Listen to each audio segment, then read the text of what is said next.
Remember all the fun and joy of your favorite game or childhood toy. If only you could feel that way again.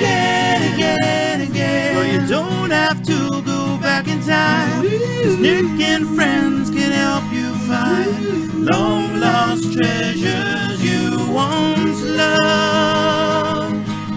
Let's go hunting nostalgia. Welcome to Hunting Nostalgia, to one of the most nostalgic places in my entire life. For 6 years, I went to Cal U, and I got the greatest gift of all time, where I met my wonderful, extremely tolerant, beautiful wife, Jennifer. So, as I was there at Cal U for 6 years, I worked here in Lower Speers at the Back Porch restaurant and the Spears Street Grill. These are two of the most amazing places in the world. The people who actually own this place, the Papalardo family, treated me like I was one of their children. It was awesome, and I acted like I was as well. So the reason that I'm here in southwestern Pennsylvania today is to pick up something extremely special, extremely nostalgic. I'm here to pick up a HILLS buggy. If you don't know what a buggy is, it's a shopping cart. I cannot wait to get my hands. I'm actually gonna get inside of it. I'm telling you now, I will have my butt inside of one of those buggies. But also, here, right here, was where I realized that I was a collector. I never realized it as a kid. I just thought, hey, these are my childhood toys, that's it, and I'm not getting rid of them. But here, right here in Lower Speers is where I realized that I was a collector. Every lunch, I would work at the restaurant as a cook, and every single day, I would have to run right across the Bell Vernon Bridge to my house, to my apartment where I lived, because I would switch.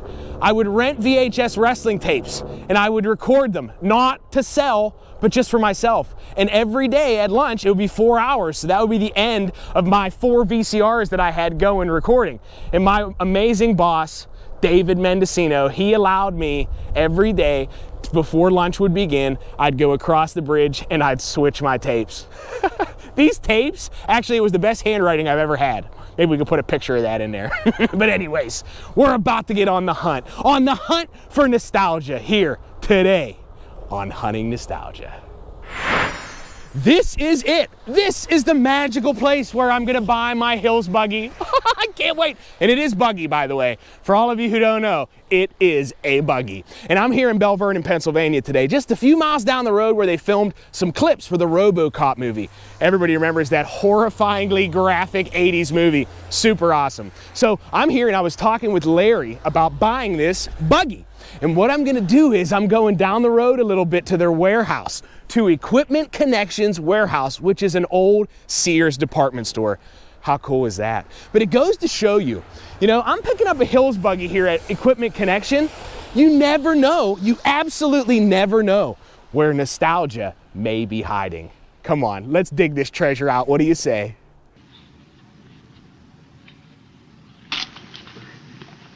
What are you doing? Why?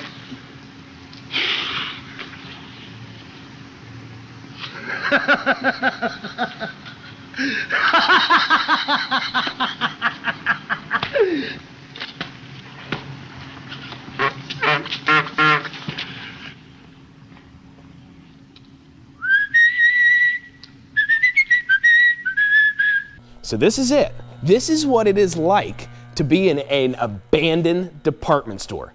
This is the Sears department store that has been closed for a few years at the Uniontown Mall. It is really a shame that these places are dying off. I mean, this is where your family would go to get a family photo. This is where you would come to do your Christmas shopping. And if your grandfather is anything like my grandfather, this is where he would come. This is the only place that he would come to buy his tools, because Sears offered a lifetime warranty.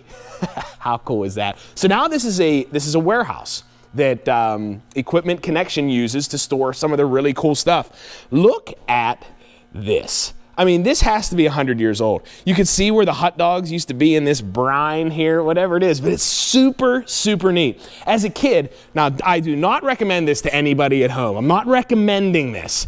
At school, I would ask to go to the bathroom, and then I would leave and go to the Pirate game. And the very first thing I would do is I would use the restroom. So I was truly doing what I said I was doing.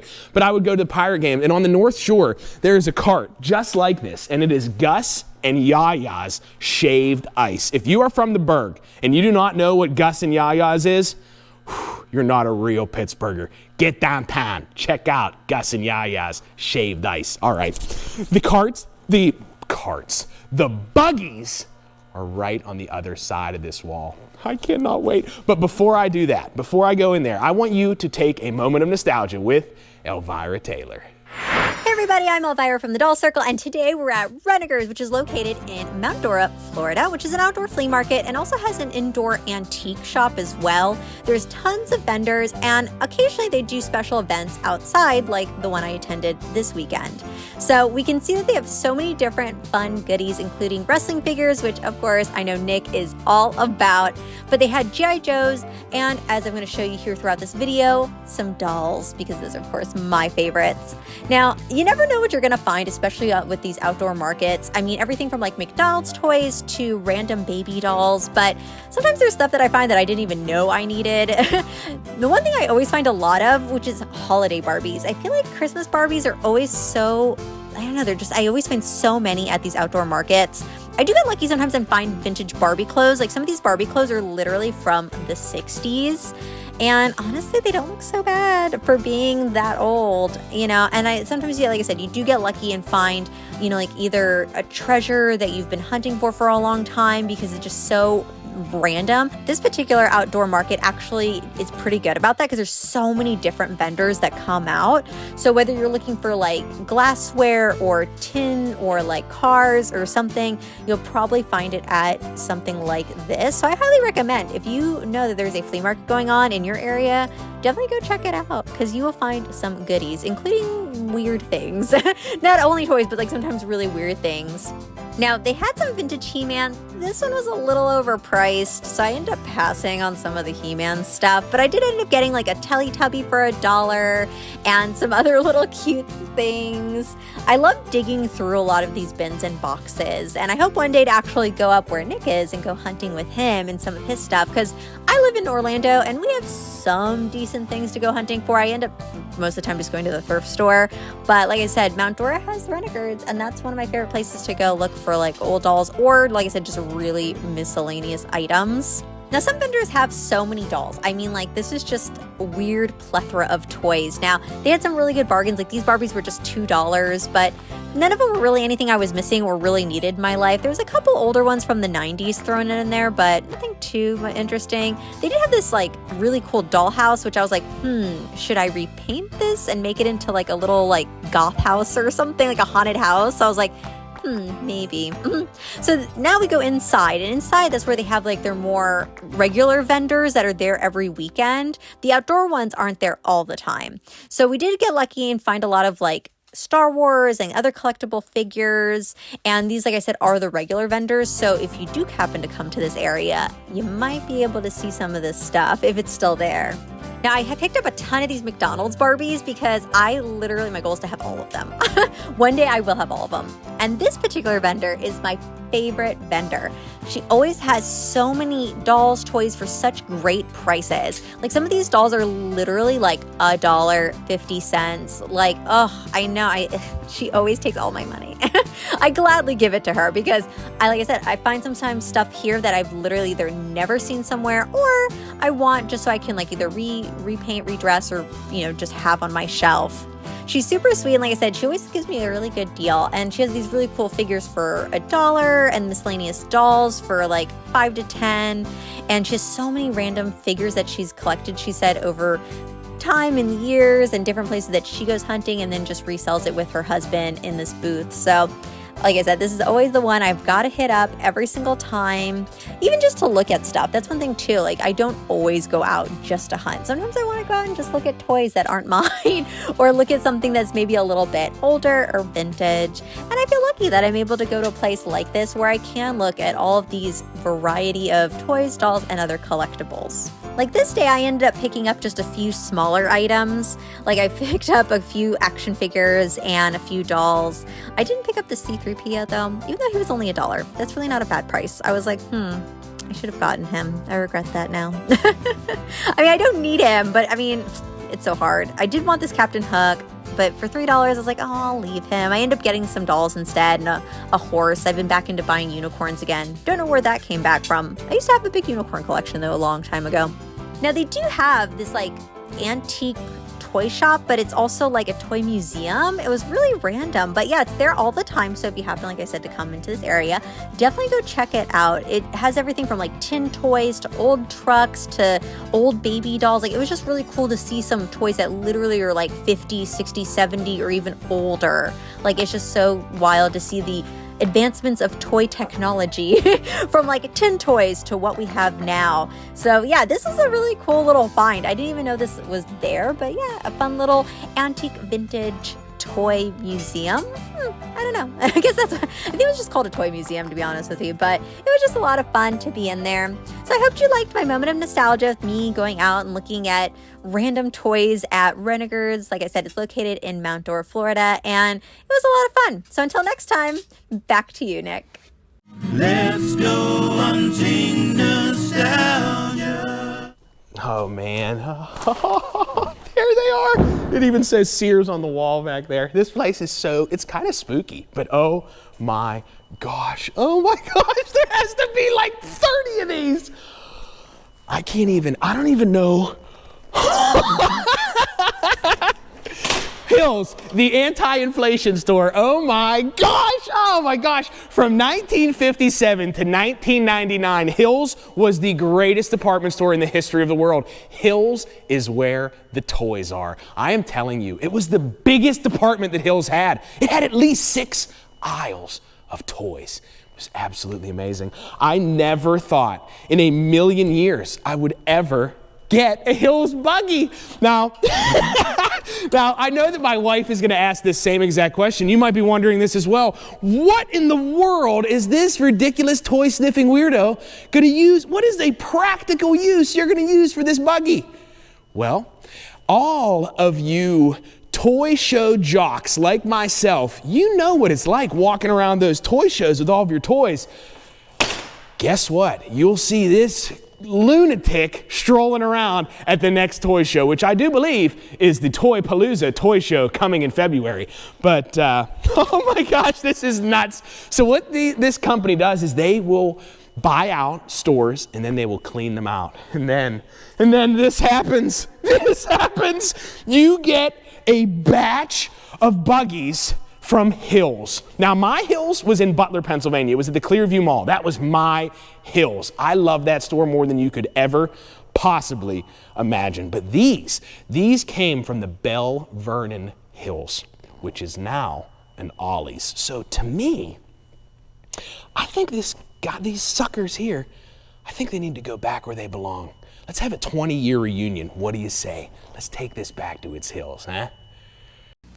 Have you heard about the toughest Nintendo game of all? It's called The Search for Nintendo. You explore one store and then another. But smart players go to HILLS for Nintendo. And while no store has all the titles all the time, HILLS has one of the biggest selections of Nintendo games anywhere, including the new Game Boy. It's the best way to win The Search for Nintendo. We're a different kind of discount store, and the proof is in the price. I never in a million years expected to add a HILLS buggy to my collection. I cannot wait to get that sucker back to the Hunting Nostalgia Studio. But before we do so, we're going to take a small, short little break here.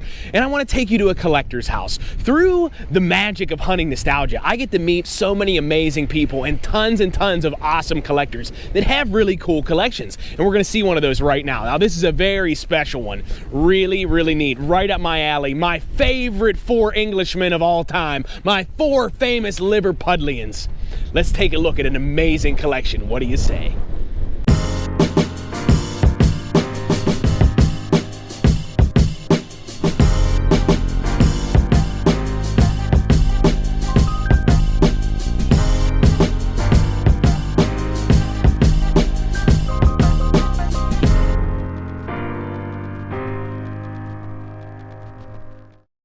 All right, so here I am with the man, Dan. Thanks for letting me come over and look at your stuff. This is so awesome. I could look at this stuff all day long. I mean, the stuff that you have is absolutely amazing. But there is a specific story I'd like you to tell them about something that I know about, but maybe not everybody does. I want you to tell me the story of this cover, this horrifying, I mean, look at this cover. That is pretty scary stuff right there, isn't it? I want you just to tell me the story of these two album covers. Okay, well, in 1966, Capitol Records in the U.S. decided to release a Beatles album. What Capitol had done for many years is they would leave tracks off the albums that the Beatles would deliver them so they could have additional albums to release. So they released this album called Yesterday and Today in 1966. And the Beatles were not thrilled that they were releasing it. They looked at the Capitol Records company as a butcher because they would take their albums and chop songs off them to create another album. What? So that's why when this came to be, they sent over this cover, the butcher cover. So this is a subtle jab at Capitol Records. Yes, it was. What? Because, you know, they looked at their songs as their children and their albums as complete works. They didn't like the fact that Capitol was taking songs off and putting them on other albums. So that's the cover they sent over. And when it got to the distributors, everybody was offended by the cover.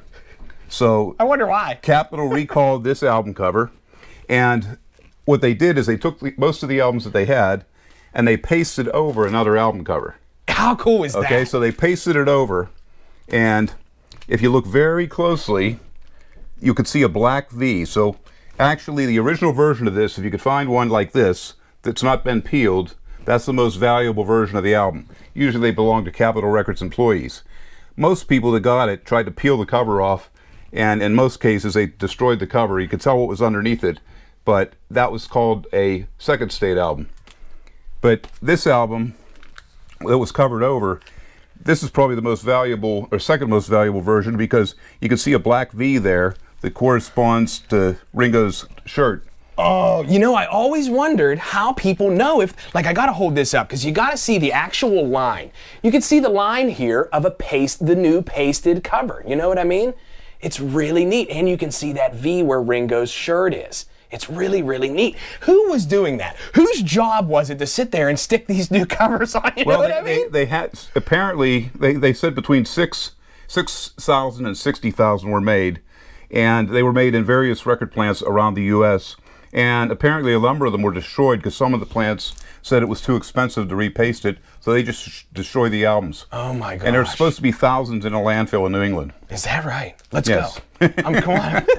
Wow. So whenever, like, the butcher cover, like, Beatles collectors, they'll mention the butcher cover, just assuming that you know what they're talking about. But that's the story. Isn't that neat? And you know, they actually even, like this, you know, what was the year that all the Paul McCartney death clues were going That out? was 3 years later, and well, around 1970, after they broke up. Oh, was it all the way after that? Okay, well, so very long story short, there were so many clues. Like, look, this here, that's a clue that Paul McCartney is in a coffin, you know? Like, they just, you know, people would come up with all these, oh, look, there's another death clue. Well, this one, these two albums sent people into an absolute hysteria with the death clues. That truly, that idea of, is Paul McCartney alive? Is he dead? That was very intriguing. I never really bought into it, but boy, was it interesting to learn about, you know? And speaking of interesting things, Dan, you have awesome stuff. I mean, you have Yellow Submarine Lava Lamp, you have the craziest thing, but this, I love. Like a fool, I collected VHS tapes because I thought, you know what? I might as well hold on to these because eventually they'll go away. Well, boy, did they ever go away. But, I mean, they've released everything else digitally, but look at this. Elvis guitar, right? You got an Elvis guitar here. This is really, really neat. But actually, inside, this has to be the coolest box set of all time. This is a box set, a VHS Elvis box set, and I'm not sure, can you see that? It is so neat. This is a box set. I mean, I'm not sure if I could find room for something like this, but boy, I would love to add something like this to my collection. Dan, I can't even concentrate. There's so many awesome things here. What is this from? Is that from? That is from Lord of the Rings. Oh, that is neat. Wow. Oh my gosh. Okay, I could seriously be here all day. Look, here's a built-in terrarium. It's so neat. But anyways, there is something very specific here that I want you to talk about because it is super intriguing. It's history. While nostalgia may be our history, this item you're about to see is actual American history, and it's amazing. It's right here. And please, what do you even call this? What is this? Well, that was one of the first recordings that was available for purchase by the general public back in the late 1890s. 1890s. This is so neat. And who is this right here? Who's this guy? Edison, he was one of the first Americans to start a phonograph company. Isn't that neat? Now I don't even want to take it out. Will you show us this? And Yes. so what was it? Was it music or? Well, it's actually a vinyl record, What? but not like a vinyl record that we've seen. Wow. So that's on that tube. The song? There's one song on this. It would go on to a cylinder that would turn it, and then the needle would be on the top of the vinyl record and go across. So what was the name of that machine? Well, that was a Victrola, the early ones. Victrola. And these, even back at the turn of the century, these cost about 50 cents a piece for a 2-minute record. So if you consider what 50 cents in 1900 was today, they were paying a lot of money for a 2-minute record. Wow. That's one song. One song. Wow. So that would be like $50. But imagine, nobody had ever heard recorded music before. So you were pretty much rich. Yeah, you could take the symphony home with you. Wow. That is cool. And that is nostalgia. I mean, it's also history, but how cool is that? You know, I knew that I was coming here to see a whole bunch of awesome Beatles memorabilia and stuff like that, but this absolutely captivated me. Thanks, Dan. You're welcome. Let's go hunting nostalgia. I'm the real American, fight for the rights. Whoa, how long have you been here? Welcome to the Hunting Nostalgia Studio. For the very first time ever, I'm welcoming you in to see my collection, to check out my ridiculousness, which I have been waiting a very, very long time to do. So this is the Hunting Nostalgia Find of the Week. And this week, it's brought to you by Rain Tree Landscape Services. Get on the list right now to have your yard taken care of this spring. They are fantastic. So anyways, in half-abandoned Uniontown Mall, there is a big, giant mess. I don't even know what to call it. It's not a school. Maybe it is a school. A big, giant pile of HILLS buggies. And I scavenged through and picked out by far the best one. Now, I'll take this to stores now. I will take this to stores, and it moves better than any other buggy out there. I don't care what store. This is the Cadillac of shopping carts. So anyways, as I was buying it, as I was there, and I'm like, oh my gosh, this is amazing, but what am I gonna do with it? What am I gonna do with this massive cart? So I got it home and I got it into the studio, and it just was meant to be. Boom. All of my massive HILLS items with HILLS price tags are going in my buggy. It is a display. It's like a cabinet. It's like a display case. It's like a shelf, you know, it's perfect. And now I have these big, massive, empty boxes, and boom, I can display them on my HILLS buggy. How cool is that? So I mentioned to you, as I worked at the Spears Street Grill, I then realized through what I was doing each and every single day by copying VHS tapes, I realized then that I was a collector. So I want to show you exactly what my boss, David, was allowing me to do. So I would run across the street and I would copy these. I would copy these VHS tapes, and then with absolutely horrible handwriting, I would write out all of the matches so I knew what I was watching. And then I did realize, I thought to myself, oh, I think I might have myself a slight problem here. But you know, that's just a little glimpse. And this right here, silliness, silly stuff, just like this, like Slamboree 95 that Mendo let me copy while I should have been at work. That is hunting nostalgia. According to legend, little folks know, HILLS is where the toys are. G.I. Joe has adventure in sight. Battle Force 2000 is highly trained to fight. The Tiger Force team is the Camouflage Elite. G.I. Joe from Hasbro for action hard to beat.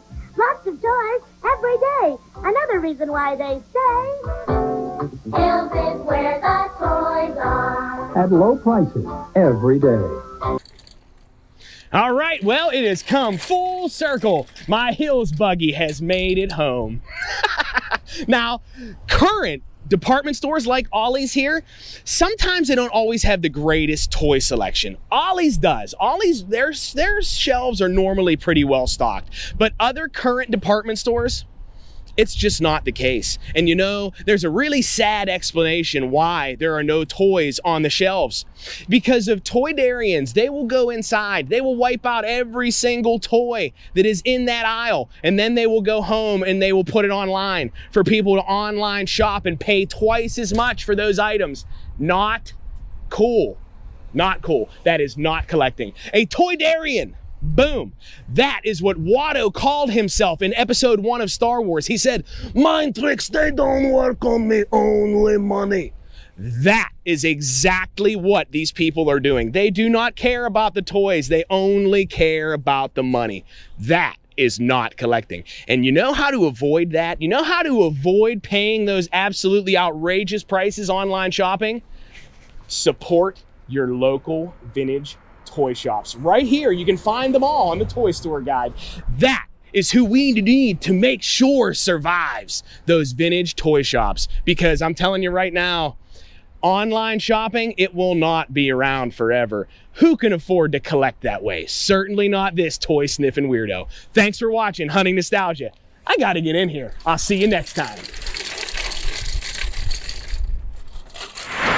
Gibbly, mibbly, grabbly, doobly.